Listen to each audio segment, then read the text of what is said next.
Hello. So, you want to fly a drone in Canada? It's about to get a lot harder.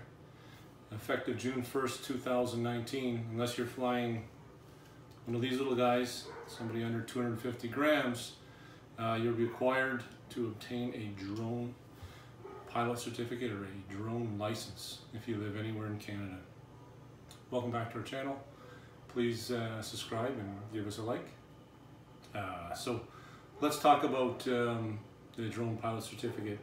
There's actually two different drone pilot certificates, or two different licenses, if you will. So which one will you need? Well, there's the basic operator, and then there's the advanced operator.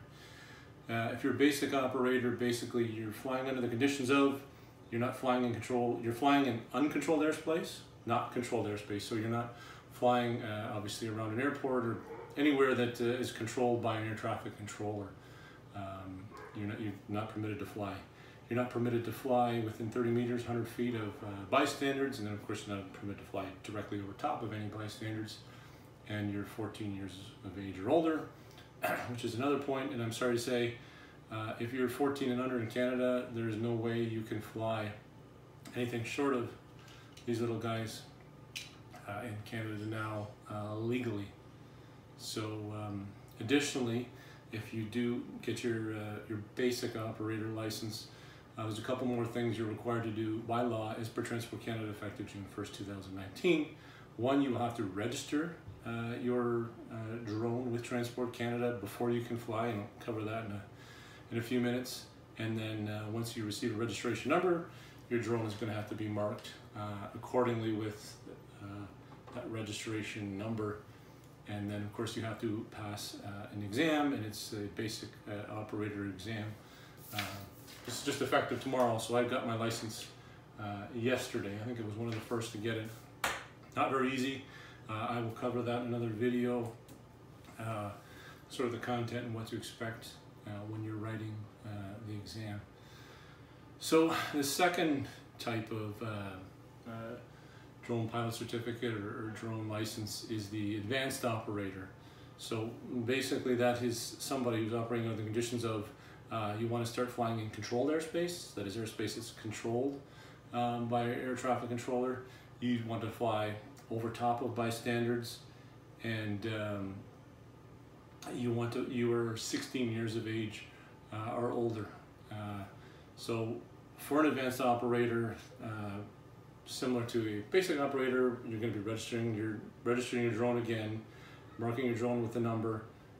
You're going to have to pass the advanced pilot certificate, and then there is a actual practical portion as well, where once you've completed the academic part, passed the test, you're going to have to go to a flight reviewer, and a flight reviewer will actually do a practical test of your flight to become an advanced operator.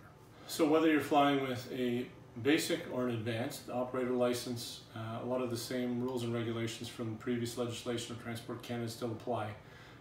You have to remain visual line of sight with your aircraft at all times, and you still cannot fly over 400 feet, 122 meters. You have to stay away from emergency operations, stay away from police, closed scenes, fire, any advertised events, concerts, forest fires, parades, and of course you cannot go within 3 nautical miles or 5.6 kilometers of any airports, and 1.9 kilometers or 1 nautical mile of an airport. Obviously we have to make way for any manned aircraft. They have right of way, so we're not going near any airplanes and or helicopters. And all of the regular criminal code, trespass to property, all of those acts still apply, of course, when you're flying your drone. So keep that in mind. Also, some of us now, and I'm going to get into later about S.F.O.Cs, that do have S.F.O.Cs of insurance with a basic and or an advanced operator's license.